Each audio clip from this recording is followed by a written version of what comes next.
سور پھونکنے جا رہے ہوں گے، عین اس وقت میں ایک بندہ زمین پر کہہ دے گا اللہ. یہ اللہ کہنا ہوگا. اللہ فرمائے گا 40 سال کے لیے قیامت کو روک. الحمدللہ وکفی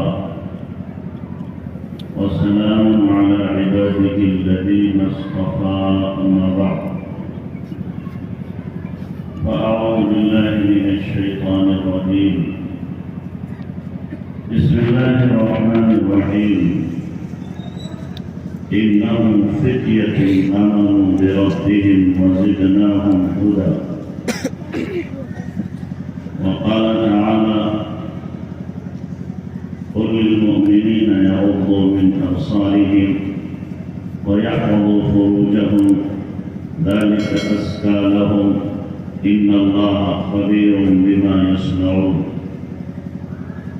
وقال تعالى يا أيها النبي قل لأزواجك وبناتك ونساء المؤمنين يدنين عليهن من جلابيبهن ذلك أدنى أن يعرفن فلا يؤذين.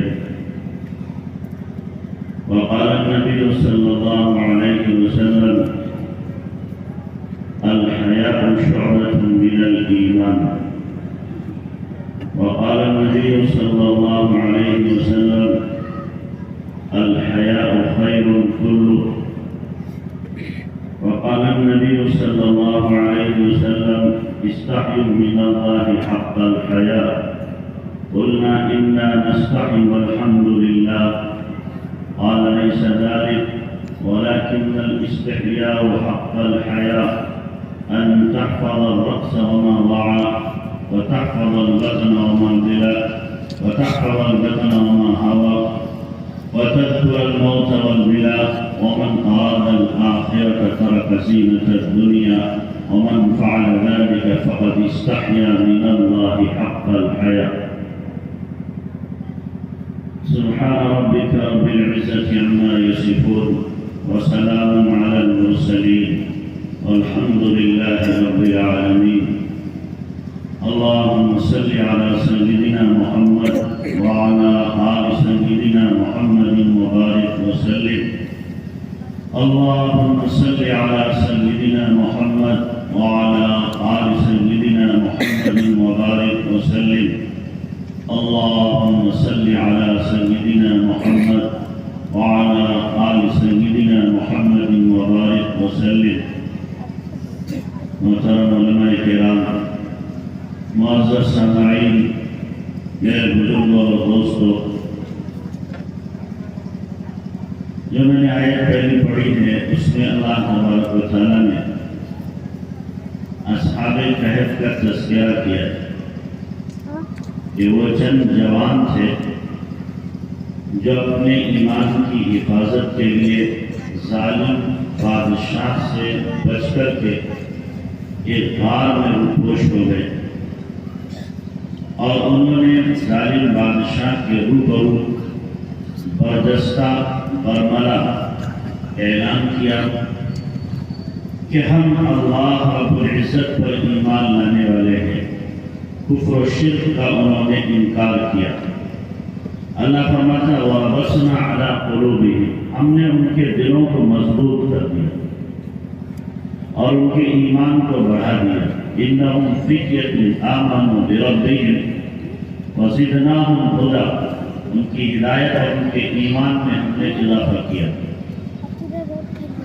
جو جوان بھی اپنے ایمان کی حفاظت کے لیے کوئی بڑا قدم اٹھاتا ہے تو اللہ تبارک و تعالیٰ اس کے ایمان کی حفاظت کے اسباب مہیا فرما دیتا ہے.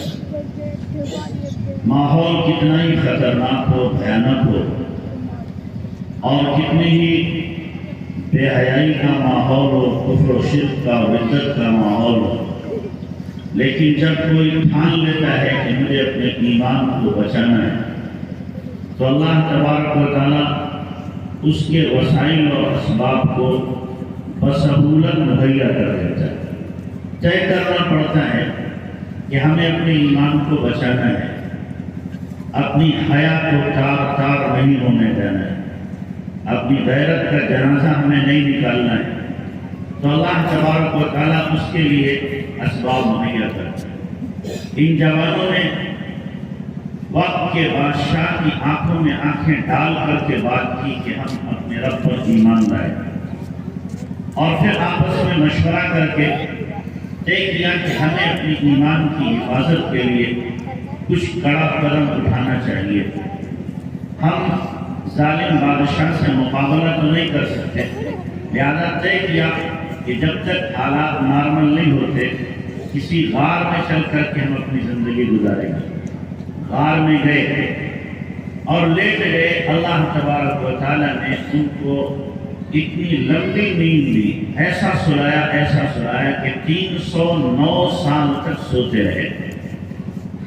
309 سال تک سوتے رہے، مرے نہیں، زندہ تھے، کروٹیں لیتے رہے، کپڑے جو پہنے تھے وہ محفوظ رہے، جسم محفوظ رہا۔ 300 سال میں کون سا کپڑا ہے جو پرانا ہو کے پھٹ نہ جائے، بوسیدہ نہ ہو جائے؟ کون سا گوشت کا وہ جسم ہے کہ جو مٹی سے لگا رہے 300 سال تک اور محفوظ رہے؟ 3 دن میں تو سڑنا شروع ہو جاتا ہے۔ یہ اللہ تبارک و تعالیٰ کی طرف سے غیبی نظام ہوا کہ تم اپنے ایمان کی اگر حفاظت کرو گے ہم تمہارے جسموں کی بھی حفاظت کریں گے، ہم تمہارے کپڑوں کی بھی حفاظت کریں گے، تمہاری عزت کی بھی حفاظت کریں گے۔ تو 309 سال تک رہے، اور اللہ تبارک و تعالیٰ نے ان کی برکت کی وجہ سے جو کتا ان کے ساتھ گیا تھا اس کو بھی وہاں دروازے پہ جا کے بیٹھ گیا، اس کا تذکرہ بھی اللہ نے قرآن میں کیا ہے۔ وَكَلْبُهُمْ بَاسِطٌ ذِرَاعَيْهِ بِالْوَصِيدِ، یہ کتا ان کے دروازے پر اپنی بازو پھیلائے ہوئے بیٹھا ہے۔ تو جب ایمان کی حفاظت کا ارادہ کیا جاتا ہے تو اللہ تبارک و تعالیٰ کی طرف سے یہ نظام بنتا ہے۔ آپ بتاؤ 2 دن بغیر کھائے پیے ہم لوگ رہ نہیں سکتے، بالبلا نہیں، اور 3-4 دن گزر جائیں تو پھر تو حلال و حرام کی تمیز اٹھ جائے گی، بلکہ شریعت حکم دے گی کہ اگر تم موت کے منہ میں جانے والے ہو بھوک کی وجہ سے تو پھر حرام بھی کھا سکتے ہو، اتنا جس سے تمہاری زندگی بچ سکے۔ وہ 309 سال تک بھوکے رہے، سوتے رہے، بھوک لگی ہی نہیں سرے سے۔ آپ ذرا 8-10 گھنٹے سو لیں، اس کے بعد اٹھیں تو سب سے پہلی سوال ہوگا بیوی سے بھائی کچھ کھانے کو بھوک لگ رہی۔ 309 سال کے بعد جب بادشاہ کی بادشاہی ختم ہو گئی اور اہل ایمان کی حکومت آ گئی، بت پرستوں کی حکومت ختم ہو گئی، اللہ تعالیٰ نے ان کو بیدار کیا۔ جب بیدار ہوئے تو کہنے لگے بھوک لگ رہی ہے۔ پھر آپس میں پوچھنے لگے بھائی کتنا سوئے ہیں؟ کسی نے کہا 1 دن سوئے، ایک نے کہا نہیں آدھا ہی دن سوئے۔ کتنا سوئے ہیں؟ آدھا دن سوئے ہیں۔ تیسرا کہنے لگا یہ بہت چھوڑو، کھانے کے لیے آدمی بھیجو، بھوک کی ضرورت ہے۔ اب بھوک کا مسئلہ آیا تو اللہ تبارک و تعالیٰ جب ہم اپنے ایمان کی حفاظت کریں گے تو ہمارے بھوک کا انتظام بھی کون کرے گا؟ اللہ کرے گا۔ جسم کی حفاظت کا انتظام بھی کون کرے گا؟ اللہ کرے گا۔ اور دیگر انتظامات بھی اللہ کے ذمہ ہیں۔ ہمارے ذمہ ہے اپنے ایمان کی حفاظت کرنا اور اپنے ایمان کے لیے قربانی دینا، پھر اللہ تبارک و تعالیٰ کا غیبی نظام ہمارے ساتھ ہوتا چلتا ہے۔ آج ہم اپنے ایمان کی حفاظت نہیں کر رہے، جس کی وجہ سے ارتداد کی لہریں زور و شور پر ہیں۔ ہمارے بچے ہماری بچیاں مرتد ہو رہے ہیں، کفر کے دلدل میں جا کر کے پھنس رہے ہیں، کفر کی گندگی کو قبول کر رہے ہیں۔ کیوں؟ اس لیے کہ ان کو اپنے ایمان کی قیمت اور ایمان کی برکت اور ایمان کی عظمت کا پتہ نہیں، ایمان کتنا قیمتی سرمایہ ہے انہیں معلوم نہیں۔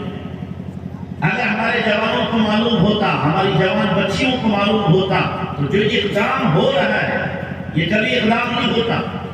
جو قدم کفر کی طرف چل رہے ہیں کبھی بھی ایک قدم اٹھ نہیں سکتا تھا، بلکہ ہر سودا کرنے پہ تیار ہو جاتے، ہر مشکل برداشت کرنے کے لیے تیار ہو جاتے، اور ہر اپنی خواہش کو مار دیتے۔ اپنے ہر جذبے کو قربان کر دیتے، لیکن ایمان کا مسئلہ آتا تو ایمان کا سودا نہیں کرتے۔ لیکن مصیبت یہ ہے کہ ایمان کی قیمت بتائی کسی نے نہیں، نہ ماں نے بتائی، نہ باپ نے بتائی، نہ جس ماحول میں آنکھیں کھولی ہیں اس ماحول میں بتایا گیا۔ ایمان کتنا قیمتی سرمایہ ہے ہمیں پتہ ہی نہیں ہے، جس ایمان کی وجہ سے اللہ تبارک و تعالی ہمیں دنیا کے اندر بھی نعمتیں دے رہا ہے، اور بعد مرنے کی جو نعمتیں ملیں گی اس کا تصور ہم نہیں کر سکتے، اس کو سوچ بھی نہیں سکتے۔ آپ ذرا اندازہ لگاؤ، ایک ایمان والا اگر دنیا میں ہے، اس پوری کائنات کو اللہ تبارک و تعالیٰ باقی رکھے، صرف ایک ایمان والے کی وجہ سے کتنی قیمت ہے اللہ کی نگاہ میں ایمان والے کی۔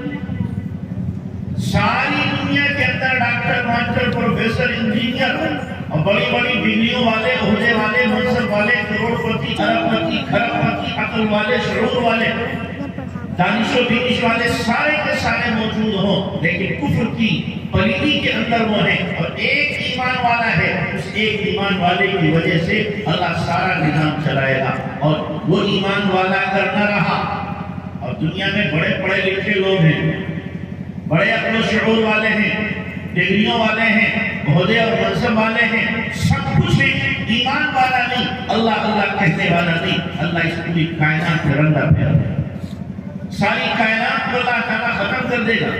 یہ ایمان کی قیمت ہے۔ اللہ کرے ہمارے جوان اپنے ایمان کی قیمت کو سمجھیں، یقین بیٹھے ان کے دلوں کے اندر ایمان کیا ہے۔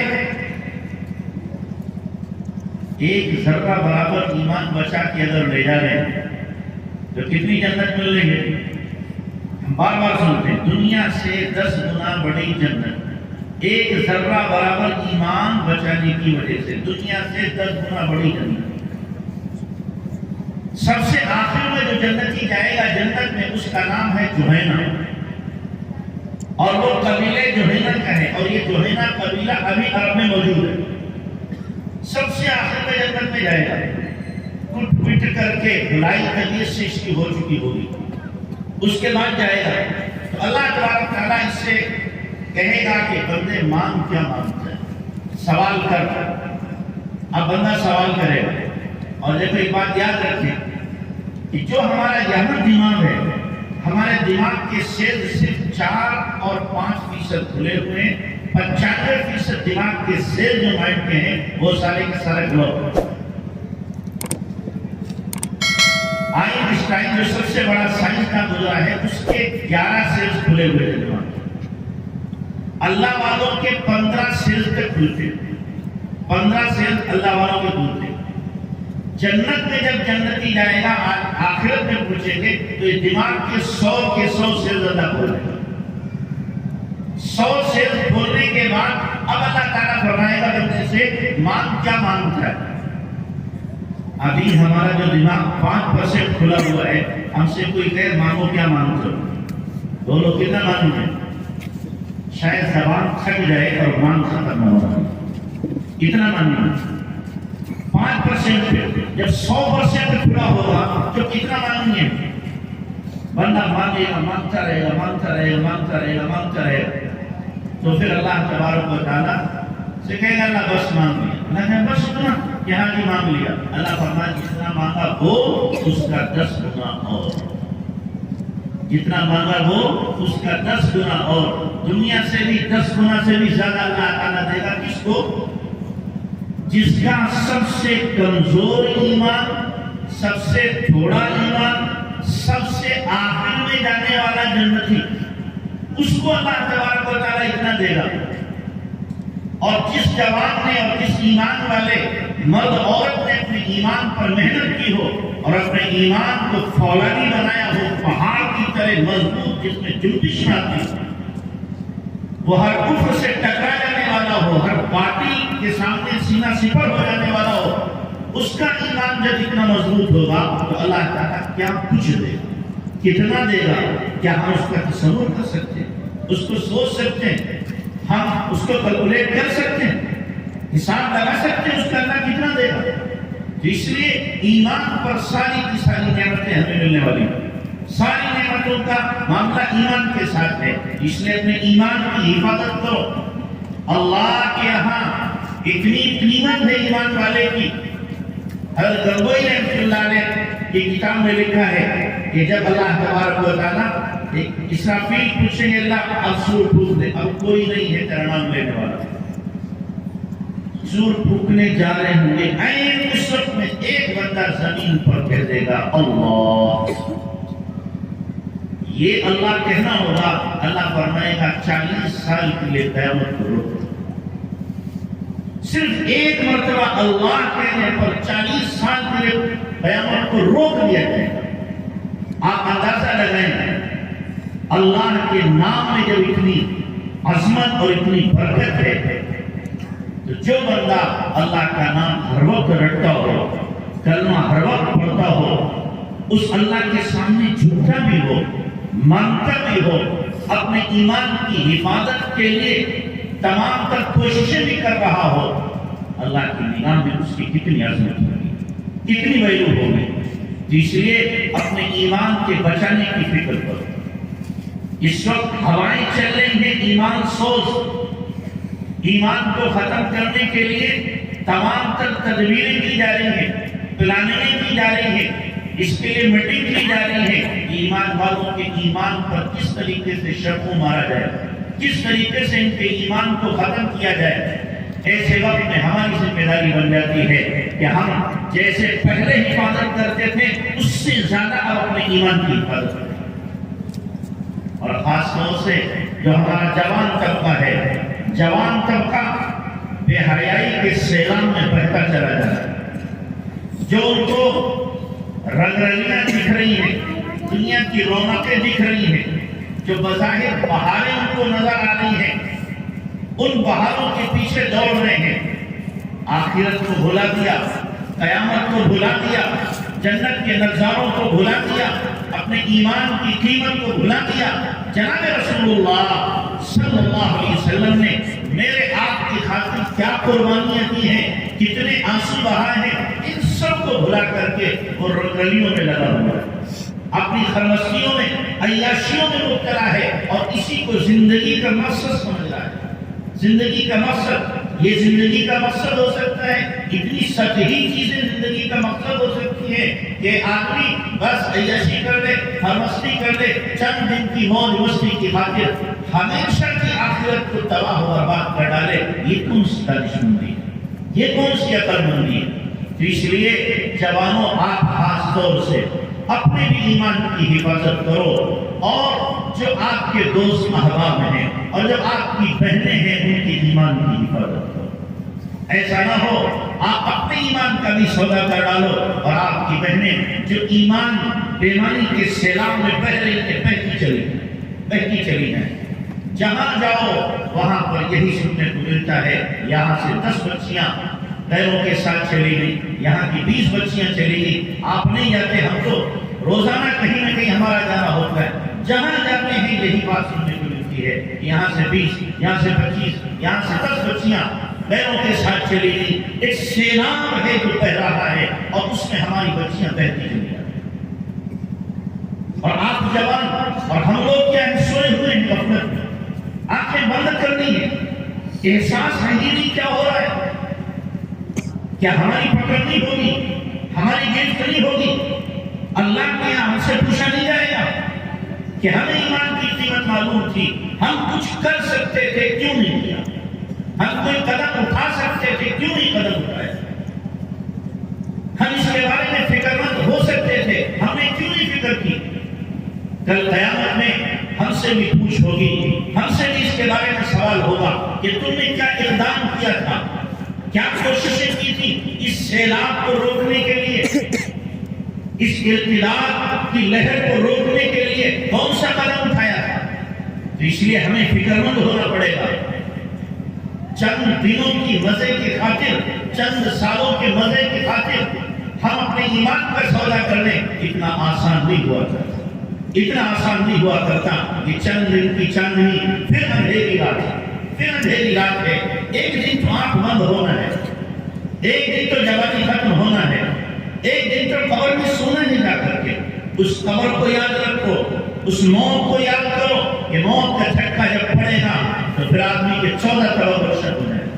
وہ قبر جو منہ کھولے ہوئے ہے اور پکار رہی ہے، اس قبر میں جانا ہے، جانا ہے۔ وہاں کے اسلحے انتظار کر رہے ہیں اگر ہم نے اپنی زندگی کو نہیں بنایا، وہاں کے بچھو انتظار کر رہے ہیں اگر ہم نے اپنی زندگی کو نہیں بنایا اور اپنے ایمان کی فکر نہیں کی۔ تو اس لیے اپنی بہنوں کے ایمان کی بھی فکر کرو کہ وہ بے حیائی کے سیلاب میں نہ بہیں، بے حیائی کے سیلاب میں نہ بہیں۔ اور آپ بھی غیرت مند جوان وہ ہوتا ہے جو پورے محلے کی اپنی بہنوں کی حفاظت کرتا ہے، وہ باغیرت ہوتا ہے کہ ہمارے محلے میں اگر ایک جوان بھی ہو تو محلے کی جتنی جوان بچیاں ہیں وہ اطمینان کا سانس لیں کہ ہمارا ایک بھائی محلے میں موجود ہے، یہاں پر کوئی لچا، کوئی لفنگا، کوئی گنڈا، کوئی بے غیرت اور بے حیا قسم کا انسان اور جوان نہیں آ سکتا ہے۔ ہمارا بھائی ہماری عزت و ناموس کی حفاظت کے لیے کرتا ہے۔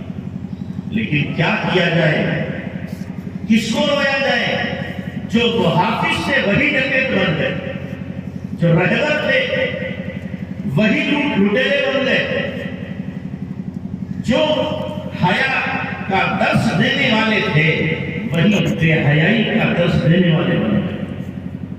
اب کس کو کہیں؟ ایمان والا جوان ہے، ایمان والے محلے میں رہتا ہے، لیکن اس کی آنکھیں قابو میں نہیں ہیں، اس کی حیا کی جگہ قابو میں نہیں ہے۔ ہر وقت اس کے دل و دماغ میں شہوانی جذبات امڑتے رہتے ہیں اور اپنے شہوانی تقاضوں کو پورا کرنے کے لیے وہ نئی نئی پلاننگ کرتا ہے، اسی سوچ میں رہتا ہے میں اپنی شہوانی تقاضوں کو کیسے پورا کروں۔ حالانکہ یہ جوان وہ تھا، یہ جوان وہ تھا کہ جس کو اللہ کے عرش کا سایہ ملا تھا۔ ساتھ جن کو عرش کا سایہ ملے گا وہ کون ہے؟ سبعۃ یظلھم اللہ یوم لا ظل الا ظلہ، ساتھ وہ لوگ جن کو اللہ عرش کا سایہ دے گا، جس میں اللہ کے عرش کے سائے کے سوا کوئی سایہ نہیں ہوگا۔ ایک فرمایا امام عادل، منصف بادشاہ، منصف بادشاہ، اور پھر دوسرے فرمایا رجل قلبہ معلق بالمسجد، وہ آدمی جس کا دل مسجد میں اٹکا رہتا ہے، مسجد سے جڑا ہوا ہو۔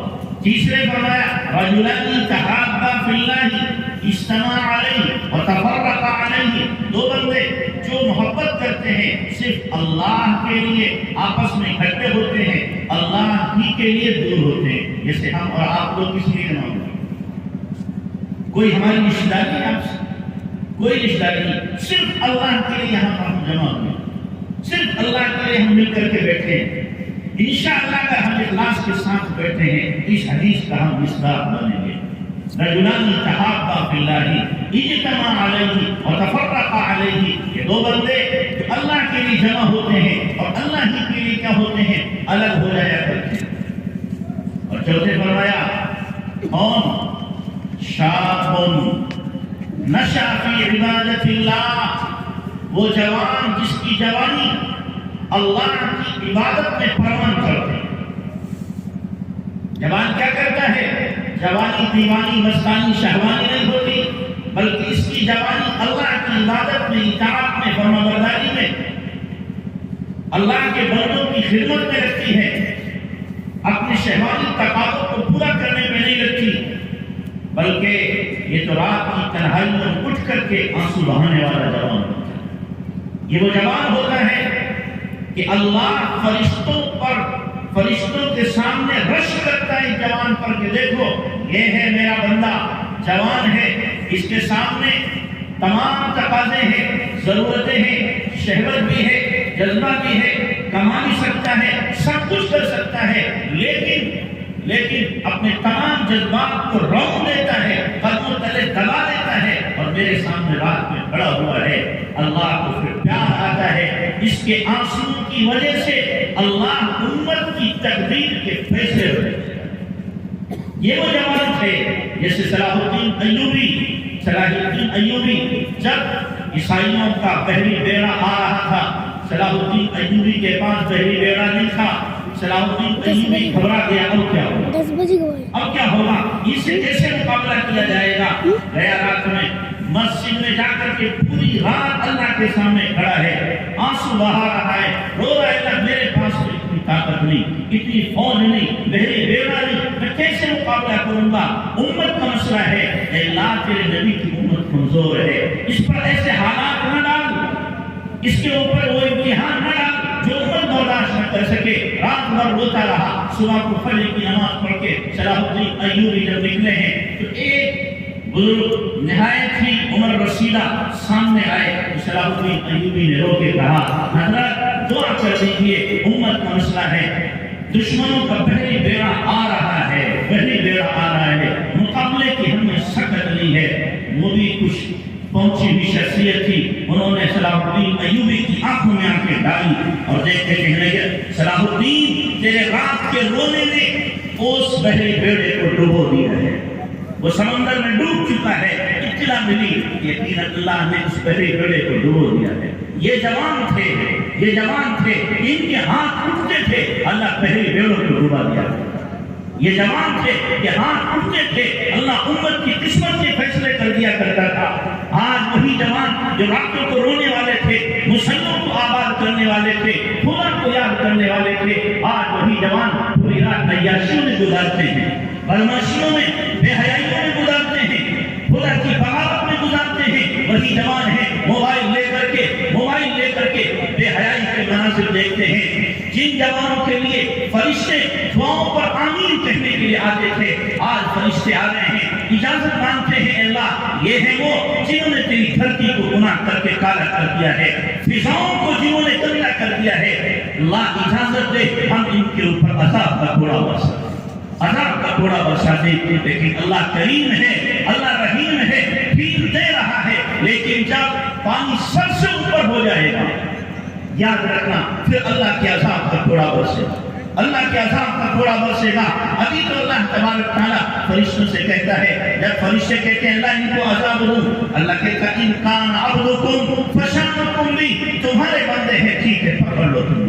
یہ زمین کہتی ہے اللہ میرا کلیجہ انہوں نے گناہ کر کے زخمی کر دیا ہے، اجازت دے میں پھٹ جاؤں اور ان کو زمین میں اپنے اندر نگل لوں۔ اللہ فرماتا ہے ان کان عبدکم فشانکم بھی، ہاں زمین اگر تم نے پیدا کیا ہے نگل لے ان کو۔ پہاڑ کہتے ہیں اللہ ہے جاؤ ان کے اوپر، انہوں نے گناہ کر کے تمام فضائیں مسموم کر دی ہیں۔ اللہ فرماتا ہے فرشتوں ان پہاڑوں سے ان کان عبدکم فشانکم بھی، ہاں اگر تمہارے یہ بندے ہیں ان کو پکڑ لو، تم نے پیدا کیا ہے عذاب دے دو۔ یہ سمندر اچھل کر آتے ہیں، اللہ سے کہتے ہیں اللہ انہوں نے سمندروں کو بھی گندا کرنے سے نہیں چھوڑا ہے، اجازت دے ایک لہر میں اٹھاتی، ایک لہر اٹھے اور ان سب کو اپنے اندر لے لوں۔ لیکن اللہ کریم ہے، وَإِنَّ رَبَّكُمْ لَرَءُوفٌ رَحِيمٌ، کہ تمہارا رب بڑا مہربان ہے۔ اور اللہ کہتا ہے ان کان شانکم ان کان عبدکم فشانکم بھی، ہاں تمہارے بندے ہیں تو پکڑ لو، تم نے پیدا کیا ہے تو عذاب دے دو۔ لیکن اللہ مہربان ہے، محبت کرنے والا ہے، بے پناہ محبت کرنے والا ہے، ہمیں ڈھیل دے رہا ہے کہ میرے بندے توبہ کریں، آ جائیں میری طرف میرے بندے، کبھی تو آ جائیں۔ اللہ انتظار کر رہا ہے، کاش کے ہم آج بھی توبہ کر لیتے، اللہ سے مانگ لیتے اللہ اب تک جو ہم نے غفلت کی ہے، اب تک جو بدماشی کی ہے، اب تک جو بے حیائی کی ہے، اب تک جو میں نے تیرے حکم توڑے ہیں، آج سے توبہ کرتا ہوں، اب نہیں جاؤں گا ان جگہوں کی طرف، ان مجالس کی طرف جن مجالس میں تیرے حکم توڑے جاتے ہیں۔ اللہ کرے کچھ جوان ایسے ہوں جو رات میں رونے والے ہوں، کچھ جوان ایسے ہوں جو امت کے لیے اللہ کے سامنے بلند آنسو بہانے والے ہوں۔ جو حالات دکھائی دے رہے ہیں نہایت خطرناک ہیں، اللہ کرے ہمارے دلوں میں بھی درد پیدا ہو، ہمارے دلوں میں بھی درد پیدا ہو، ہمارے دلوں میں بھی امت کی فکر پیدا ہو۔ ہم بے فکر ہو گئے، بے درد ہو گئے، بے غم ہو گئے، غم ہمارے ختم ہو گئے۔ ہمارا غم دنیا کمانا، جانوروں کی طرح اپنی خواہشات کو پوری کرنا، یہی ہمارا ایک دور رہ گیا، یہی ہماری ایک فکر رہ گئی، یہی ایک ہماری سوچ رہ گئی۔ کچھ تو سوچا ہوتا آخرت کو، کچھ تو سوچا ہوتا جناب رسول اللہ صلی اللہ علیہ وسلم کی امت کے لیے، کہ نبی صلی اللہ علیہ وسلم نے اس امت کے لیے آنسو بہائے تھے اور رات روئے تھے امت نبی کے آنسوؤں کو بھول گئی، نبی کے آنسوؤں کو بھول گئی کہ نبی صلی اللہ علیہ وسلم نے میرے کتنے آنسو آئے ہیں، امت بھول گئی نبی کے پاپوں کو۔ 3 مہینے جس نبی نے میرے آپ کی خاطر واقع کیے ہوں، امت بھلا گئی سب کو۔ جس نبی نے میرے آپ کی خاطر اپنے پیٹ پہ پتھر باندھے ہو، اس نبی کو ہم نے بھلا دیا، اس کو ہم نے فراموش کر دیا۔ اس نبی کی امت آج بے آسرا ہو جائے اور کوئی پوچھنے والا نہ ہو، کوئی رونے والا نہ ہو، اس نبی کو قبر میں کتنی تکلیف ہو رہی ہوگی، وہ نبی کتنا غمزدہ ہوگا، وہ نبی کتنا غمزدہ ہوگا۔ ہم یہ نہ سوچیں نبی کو پتہ نہیں چلتا، نبی کو پتہ نہیں چلتا، نبی کو سب پتہ ہے، نبی کو سب پتہ ہے، اور نبی کو اطلاع ہو رہی ہے۔ ہم جو کرتوتیں کر رہے ہیں، جو ہم حرکتیں کر رہے ہیں، اور ہمارے جوان جو بدمعاشیاں کر رہے ہیں، یہ ساری بدمعاشیاں نبی کے پاس جب پہنچتی ہوں گی، نبی کے دل پہ کیا بیتی ہوگی، کیا گزرتی ہوگی نبی کے دل پر۔ اس لیے میرے بھائیوں، تہیہ کرو، عہد کرو اس بات کا، ہم اب بدمعاشیوں کو چھوڑیں گے، گناہوں کو چھوڑیں گے، آپ اطاعت والی زندگی، سنتوں والی زندگی، شریعت والی زندگی، قرآن والی زندگی اپنائیں گے، جس سے میرا اللہ راضی ہو جائے، میرے نبی راضی ہو جائیں۔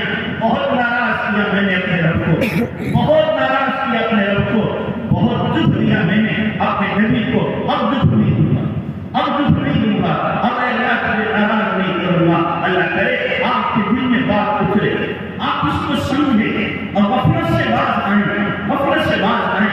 میں کیسے سمجھاؤں آپ کو؟ اللہ کے میرے پاس ایسے الفاظ ہوتے جو آپ کے دل میں اتار دیتے، میں آپ کے دل میں اتار دیتا، آپ کے دل میں پہنچ جاتا، لیکن وہ الفاظ میرے پاس نہیں ہے جس سے میں آپ کو سمجھا سکوں، اپنی بات آپ کو پہنچا سکوں۔ اس لیے خدا کے لیے باز آؤ، بہت غفلت ہو گئی ہے، بہت غفلت ہو گئی ہے، بہت کچھ کر لیا ہے۔ اب اللہ کے لیے اپنی زندگی کو بدلنے کی کام کہ ہمیں اپنی زندگی بدلنا ہے اور اپنی بہنوں کی حفاظت کرنا ہے۔ جو ہماری بہنیں بے حیائی کی روح پر چل پڑی ہے، اس بے حیائی کی روح سے خود کو ہمیں روکنا ہے۔ یہ فاطمہ کی بیٹیاں ہیں، یہ خدیجہ کی بیٹیاں ہیں، یہ حضرت ام کلثوم کی بیٹیاں ہیں، یہ اسماء کی بیٹیاں ہیں، ان کی بیٹیاں ہیں۔ نام کیا ہے؟ عائشہ نام ہے، فاطمہ نام ہے، زینب نام ہے، خدیجہ نام ہے۔ کام کیا ہے؟ کفار کے ساتھ جا رہی ہے، لیبوں کے ساتھ جا رہی ہے۔ کام کیا ہے؟ بے حیائی کے مناظر۔ کام کیا ہے؟ بے شرمی کے مناظر۔ کام کیا ہے؟ یوں ہی بے پردہ بازاروں میں گھومنا، بے پردہ جانا۔ ارے نام کی تو لاج رکھی ہوتی، نام کی تو لاج رکھی ہوتی، کچھ تو سوچا ہوگا۔ نسبت مجھے کس سے حاصل ہے؟ نسبت مجھے کس سے حاصل ہے؟ میرا کس سے تعلق ہے؟ کس نبی سے اور کن خواتین سے، کن صحابیات سے میرا تعلق ہے؟ کچھ تو سوچا ہوگا، کچھ تو اپنے کے لیے غور کیا ہوگا۔ اس لیے ہم اپنی ماں بہنوں سے بھی کہیں گے، خدا کے لیے اپنی آنکھوں میں حیا پیدا کرو، اپنے دلوں کے اندر حیا پیدا کرو۔ قرآن نے اسی لیے ابتدا ہی نہیں جہاں سے بے حیائی کی شروعات ہوتی ہے، اس شروعات کو بند کیا ہے، اعلان کیا للمؤمنین یغضوا من ابصارہم ویحفظوا فروجہم لا تذکروا ان اللہ خبیر بما یصنعون۔ ایمان والے والوں سے کہو اپنی نگاہوں کو نیچا رکھیں، اپنی عزت کی حفاظت کریں، اپنی عزت کی حفاظت کریں، یہ ان کے حق میں بہتر ہے۔ واللہ خبیر بما یصنعون، اور اللہ کو پتہ ہے جو وہ کر رہے ہیں۔ اگر آپ کو خیانت کی ہے، لیکن اگر آپ جذبات پکڑ رہے ہیں، اور اگر آپ ترکیبوں سے یہ غلط دیکھا ہے، اللہ تعالیٰ مجھے اس کا بھی پتہ ہے۔ یا اللہ اللہ وما تخفی الصدور، اللہ آپ کی خیانت کو بھی جانتا ہے، اور دل کے اندر جو حرام جذبات پلکتے ہیں، اللہ اس سے بھی واقف ہے، اللہ اس سے بھی واقف ہے۔ اس لیے ایمان والے مردوں کو حکم دیا، حالانکہ ہر جگہ قرآن نے مردوں کے ساتھ عورتیں شامل ہیں۔ اقیموا الصلاۃ وآتوا الزکاۃ اطیعوا اللہ والرسول، مردوں کو خطاب کیا گیا، عورتوں کو خطاب نہیں کیا گیا۔ لیکن یہ ایک مسئلہ ایسا آیا کہ اللہ نے مردوں کو الگ حکم دیا، عورتوں کو الگ حکم دیا۔ مردوں کو حکم دیا اپنی نگاہوں کی حفاظت کریں، پھر عورتوں کو حکم دیا قل للمؤمنات یغضضن من ابصارهن ويحفظن فروجهن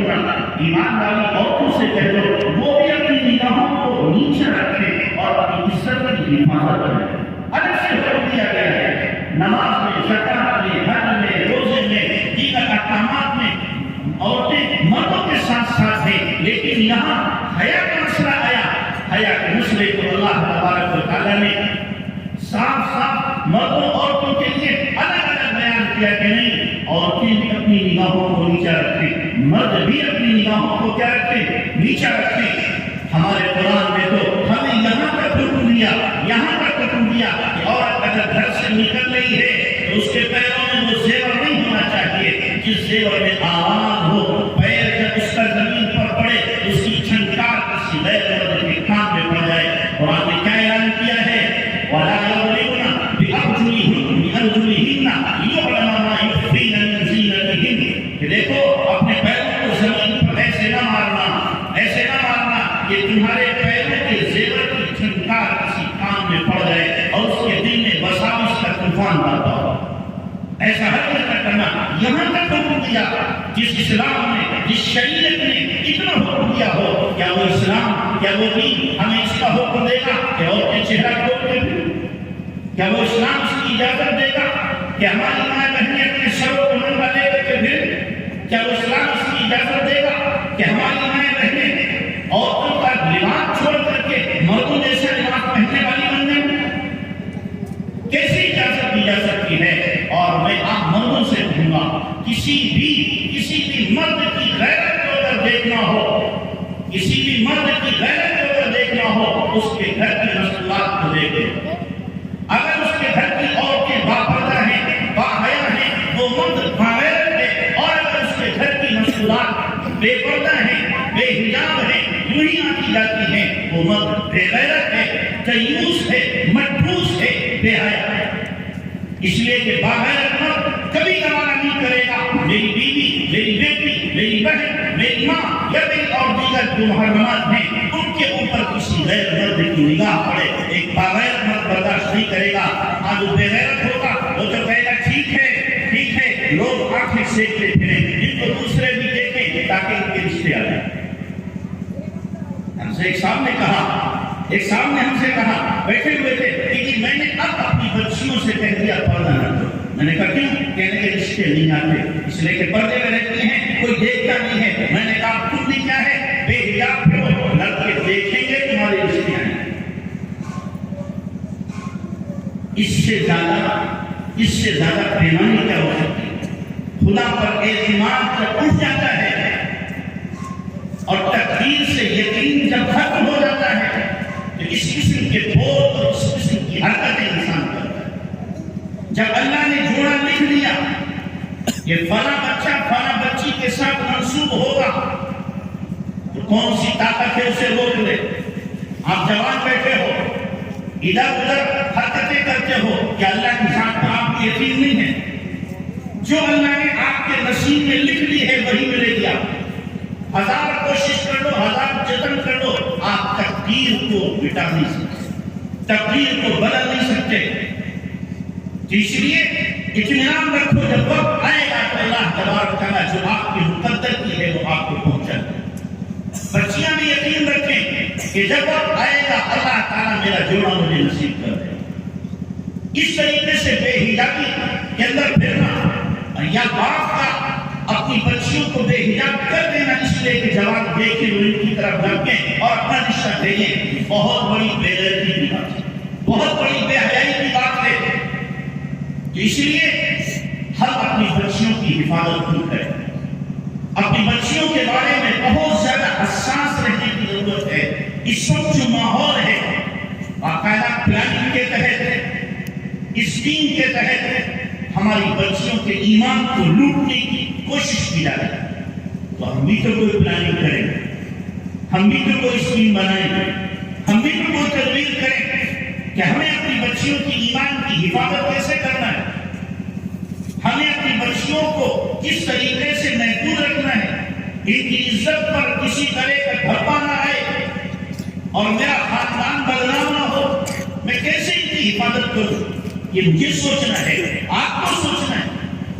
اس لیے کہ بے حیائی کا سیلاب آیا ہوا ہے، اس سیلاب میں بڑے بڑے بہ رہے ہیں، اللہ کرے آپ رکنے والے بن، اس سیلاب کو روک لو یا سیلاب سے کنارے ہو کر کے اپنے آپ کو بچا لو.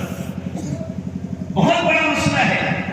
اور جب آپ بچنے کی کوشش کرو گے، ہمت کرو گے، ارادہ کرو گے، جیسے میں نے شروع میں کہا، اللہ آپ کی مدد کرے.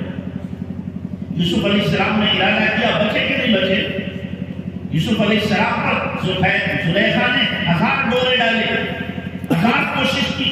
غلام تھے، مجبور تھے، گھر کے اندر رہتے تھے، خود اس کی طرف سے پیشکش ہے اور کہہ رہے ہیں ہائی طلب آجا میں تیار ہوں، آجا میں تیار ہوں. پیشکش. ادھر سے یوسف بھی جوان ہے، زلیخا بھی جوان ہے، دونوں جوان ہیں. لیکن جب اللہ کا خوف ہوتا ہے، اللہ کا خوف ہوتا ہے، دنیا کی کوئی طاقت بے حیائی نہیں کرا سکتی. یوسف علیہ السلام کی زبان پر اس کو کیا بولایا؟ قال معاذ اللہ انہ ربی احسن مثواي انہ لا یفلح الظالمون. نہیں، اللہ کی پناہ، اللہ کی پناہ ہرگز نہیں ہو سکتا. میرے رب نے مجھے اچھا ٹھکانہ کیا ہے، میں ظالم نہیں بن سکتا. اور پھر واستبق الباب وقدت قمیصه من دبر. دروازے تک دوڑ لگائی، اللہ نے دروازے کھول دیے. یوسف علیہ السلام باہر نکلے، زلیخا نے پیچھے سے کرتا پکڑا، کرتا تو پھٹا، لیکن ایمان محفوظ رہا، ایمان محفوظ رہا. کرتا پھٹ گیا، بھاگ گئے، اور سامنے سے وہ اس کا شوہر کھڑا ہوا. کیا ہوا؟ کہ تمہاری بیوی ڈورے ڈالنے لگے. لیکن وہ بدکار کہنے لگی نہیں، ماں جزا، کیا سزا ہوگی اس کی؟ من اراد باہلک سوء، جو تمہاری بیوی کے ساتھ برائی کا ارادہ کرے اس کو کیا سزا دو گے؟ وہ تو اللہ کا غیبی نظام چلا. معصوم بچے نے گواہی دی یوسف علیہ السلام کے بارے میں کہ نہیں یہ سچے ہیں اور تمہاری بیوی ہی مکار ہے.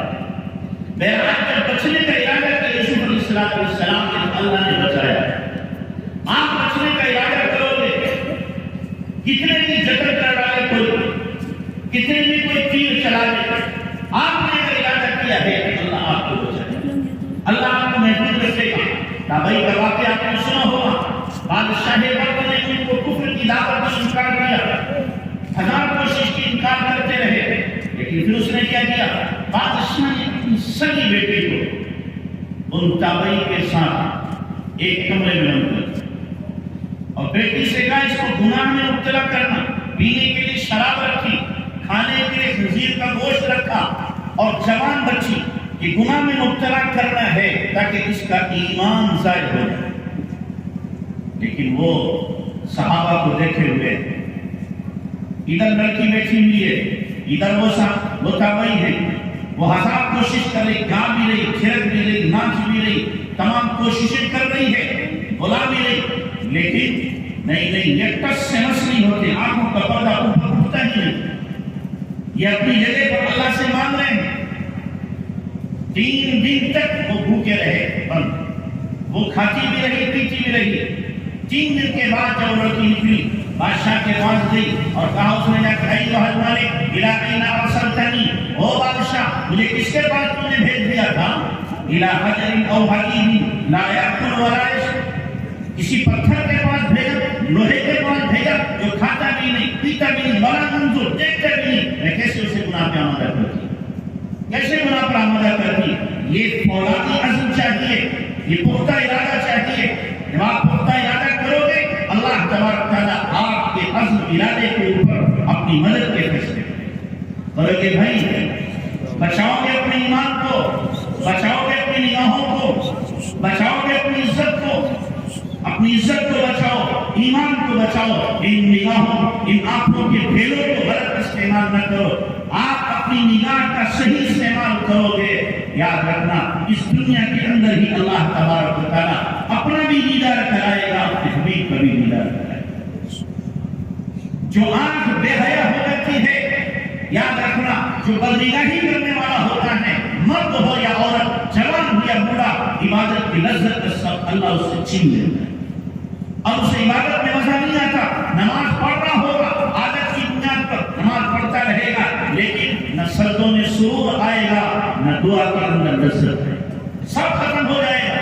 اس لیے اپنی نگاہوں کی حفاظت کرو. آپ نے اب تک بدنگاہی کی ہے، آپ طے کرو ہمیں اب کیا کرنا ہے. ان نگاہوں کے پردے کو نیچے جھکا کر آپ آنکھوں کے پردے کو نیچے جھکا کے رکھنا ہے. قسم اللہ پاک کی بدنگاہی میں وہ لذت نہیں ہے جتنا کہ ان آنکھ کے پردوں کو جھکانے کا اللہ نے لذت. جو مزہ نظر کو بچانے میں ہے وہ مزہ نظر کو اٹھانے میں نہیں ہو سکتا. آپ کر کے دیکھ لو, تجربہ کر لو اس بات کا, پھر بتانا مجھ سے کہ مزہ کس میں تھا, اس میں مزہ تھا کہ اس میں مزہ تھا. تو اپنی نگاہوں کو بچاؤ اور اپنے گھروں کا ماحول حیا کا ماحول بنانے کی کوشش کرو کہ ہمارے گھروں کا ماحول حیا والا ماحول ہو. گھروں کے اندر نبی صلی اللہ علیہ وسلم کی سنتوں کو زندہ کرنے کی کوشش کرو. دیکھو جب جوان کسی بات کا ارادہ کر لیتا ہے ماحول کو بدل دیتا ہے. بوڑھے مشورہ دے سکتے ہیں لیکن کام کرنے والے جو ہیں وہ جوان ہی ہیں. آپ جوان ارادہ کرو کہ ہمیں ماحول کو بدلنا ہے, حیا کا ماحول بنانا ہے, اپنی بہنوں کی حفاظت کرنا ہے. آپ جوان ارادہ کرو گے اللہ تبارک و تعالیٰ آپ کے ارادوں کے مطابق فیصلے کرو گے بھائی انشاءاللہ. یہاں سے کم سے کم آپ کا دہر سے خبر نہ ملے کہ کوئی بچی کسی دہر سے جاتا ہے. اکرام سے خبر نہ ملے, ایسا ماحول بنے دینی, ایسا ایمانی ماحول بنے اور ایسے ہمارے جوان باغیر بن جائیں, باغیر بن جائیں, خود اپنی بہنوں کی حفاظت کرنے والے. لیکن یہ اسی وقت ہوگا کہ جب ہماری بچیاں ہمارے قصبے سے باہر نہ جائیں. اور اگر ہماری بچیاں قصبے سے باہر جا رہی ہیں, معلوم ہوا کہ جیسے تبر جا رہی ہے, لکھیمپور جا رہی ہے, کہیں اور جا رہی ہے, پڑھنے کے لیے جا رہی ہے, تو اب ان کے ایمان کی حفاظت بہت مشکل ہے. اب ان کی حیا کا باقی رہنا بہت مشکل ہے. اگر گھر سے نکلے گا, قصبے سے باہر نکلے گا, پھر ایمان کی حفاظت اور حیا کی حفاظت بہت مشکل ہے, بہت مشکل ہو جائے گی. اس لیے طے کرو کہ ہمیں اپنی بہنوں کے ایمان کی حفاظت کرنا ہے. اللہ سے مانگو تاکہ مجھے تدبیر دے. اللہ سے سوال کرو, اللہ مجھے سمجھا دے میں کیسے اپنے ایمان کو بچاؤں, کب کیسے اپنی حیا کو بچاؤں, کیسے اپنی بہنوں کے ایمان کو بچاؤں. اللہ سے مانگو, اللہ کوئی نہ کوئی راستہ نکالے, کوئی نہ کوئی راستہ نکالے گا. اور اپنی بہنوں کو سمجھاؤ تم ایمان والی ہو. جناب رسول اللہ صلی اللہ علیہ وسلم پر تم نے ایمان کا دعویٰ کیا ہے اور اللہ کے نبی صلی اللہ علیہ وسلم کی محبت کا دعویٰ کیا ہے. تمہارے دلوں میں اللہ کے نبی کی محبت موجود ہے, قرآن کی محبت موجود ہے, اللہ کی محبت موجود ہے. اللہ اپنے قرآن میں آپ کے لیے اعلان کر رہا ہے, یا ایھا النبی قل لازواجک وبناتک ونساء المؤمنین یدنین علیہن من جلابیبہن. اے نبی اپنی بیویوں سے, بیٹیوں سے, ایمان والی بچیوں سے, ایمان والی عورتوں سے کہہ دو گھر سے جب نکلا کرے تو پردے کے ساتھ. قرآن کا حکم ہے.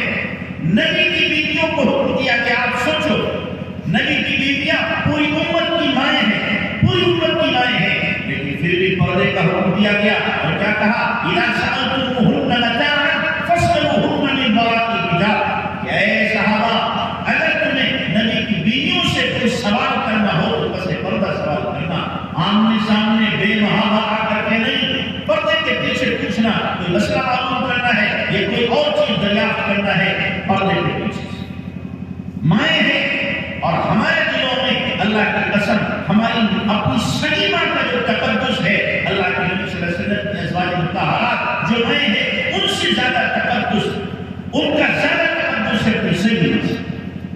لیکن پھر بھی اللہ نے حکم دیا کہ نہیں, یہ روحانی سلسلہ ہے, جسمانی سلسلہ نہیں ہے, لہذا تمہیں بھی ان کے سامنے نہیں آنا. اور ایک مرتبہ آ گئی دو ازواج مطہرات, عبداللہ بن مکتوم, نابینا صحابی سے بات کر رہے ہیں. دو صحابی اللہ کے نبی صلی اللہ علیہ وسلم کی زوجہ محترمہ آپ تشریف لے آئے. آپ نے فرمایا ارے ان سے پردہ نہیں کرتی, پردہ نہیں کرتی. تو کہنے اللہ کے نبی یہ تو نابینا ہے, یہ تو نابینا ہے. ان کے ذہن میں تھا کہ مرد کا عورت کو دیکھنا تو ناجائز ہے, اور عورت کیا کر سکتی, مرد کو دیکھ سکتی. اور عبداللہ ابن مکتوم ہمیں دیکھ لے گے, ہم دیکھ لیں تو کیا حال ہے, کیا حال ہے. اللہ کے نبی نے کیا ارشاد فرمایا, افعمیا انتم, کیا تم دونوں بھی اندھی ہو گئی, تم ان کو دیکھ رہی ہو, جب تم انہیں دیکھ رہی ہو یہ بھی ناجائز ہے, یہ تمہیں دیکھیں یہ بھی ناجائز. اس لیے میرے بھائیوں اپنے گھروں کے ماحول کو بدلنے کی کوشش کرو گے, انشاءاللہ ہم بدلیں. بدلو گے بھائی, تبدیل کرو گے, کچھ ارادے کر رہے ہو انشاءاللہ اللہ عمل کی توفیق عطا فرمائے. وہ کہاں سنا گیا ہے اس پر اللہ تبارک و تعالی